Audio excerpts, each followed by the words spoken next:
Rabbi Yehuda Anassi donnait une fois un shiur devant des milliers d'élèves. Et voilà que celui-ci, sans à un moment donné une odeur désagréable d'ail qui s'élève dans la salle, et il dit devant tout le monde, celui qui a mangé de l'ail, qui sort d'ici. Soudain, Rabbi Hiya Tzadik Akadosh, il se lève de la salle et il sort. Et derrière lui, tous les autres élèves se lèvent et quittent la salle. Voilà que Rabbi Shimon, le fils de Rabbi Danassi, va à l'encontre de Rabbi Hiya et lui dit, mais Rabbi Hiya, pourquoi t'es-tu levé ainsi? Tout le monde est parti. Rabbi Hiya lui a dit, sache que je n'ai pas mangé d'ail. Alors il lui a répondu Rabbi Shimon, et pourquoi tu t'es levé alors? Toute la salle est partie. Le shiur de mon père, de Rabbi Danassi, a été annulé. On a perdu Bitul Torah, on a annulé la Torah de milliers d'élèves. Et Rabbi Hiya Tzadik, son mérite nous protège, lui a répondu ainsi, que soient annulés encore des milliers de cours de Torah, mais qu'il n'y ait pas de honte qui ne soit faite à aucun juif. Qu'est-ce qu'on apprend de cette histoire de la Gemara, Rabotai? On apprend que le but de toute la Torah Kula, tout ce qu'on étudie, ce qui est étudié, ce qui sera étudié, c'est pour nous amener à respecter les lois envers notre prochain. Si on étudie la Torah pour parler sur quelqu'un, oïla à nous, malheur à nous. Car on est à l'opposé du but de la Torah. Un des maîtres du Rav Marouche a précisé que le mot corona, avec un he, quand on écrit avec un he à la fin, pour valeur numérique 367. La même valeur numérique que Refanala, Guérilla, 367. La prière qu'a fait Moshe Rabbeinu pour qui?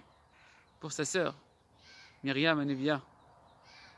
Que Myriam a été punie à son niveau à elle de la lèpre. Mais pourquoi elle était punie de la lèpre et elle avait besoin que son frère prie pour elle, Guérilla? Parce qu'elle avait dit du Lachon Hara. À son niveau à elle, bien qu'on ne peut pas juger Chad Veshalom, Myriam Anevia. Elle avait dit du Lachon Hara, la médisance, de la poussière de médisance à son niveau. Sur qui? Sur Moshe Rabbeinu, le tzaddik de la génération. Comment elle a été punie? La lèpre et l'isolement. Elle doit sortir du camp, s'isoler, personne ne doit s'approcher d'elle. Mes frères et mes sœurs, sachez en tout cas que notre maître, Rav Shalom Arouche et Yahye, qu'il ait une longue vie, une bonne santé, ne cesse de nous dire de renforcer le Ham Israël dans les lois envers son prochain.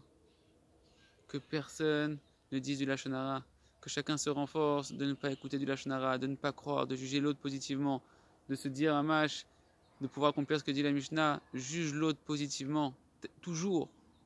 Evet danet kol adam le kav zechut. Juge chacun positivement. Tu ne connais pas sa vie, tu ne sais pas d'où il vient, tu ne sais pas pourquoi il traverse ça, ne le juge pas. N'accepte pas du Lachon Hara sur lui. Ça ne te regarde pas. Prie pour lui, mais dis pas de Lachon Hara sur lui. Ne fais pas de peine à qui que ce soit. Si tu en as fait, efforce-toi de t'excuser, car il y a un chok. Il y a une loi que notre âme a dit, sachez que cette loi-là, il faut la diffuser spirituelle. Il n'y a pas de tchouva, il n'y a pas de kapara, il n'y a pas de repentir ni de réparation sur les lois envers son prochain si on a blessé son prochain, tant qu'on n'a pas obtenu le pardon de son prochain. S'il y a de la hardoute dans le Ham Israël, s'il y a du shalom dans le Ham Israël, de la paix dans le Ham Israël, à ce moment-là, aucune accusation ne peut tomber sur le Ham Israël.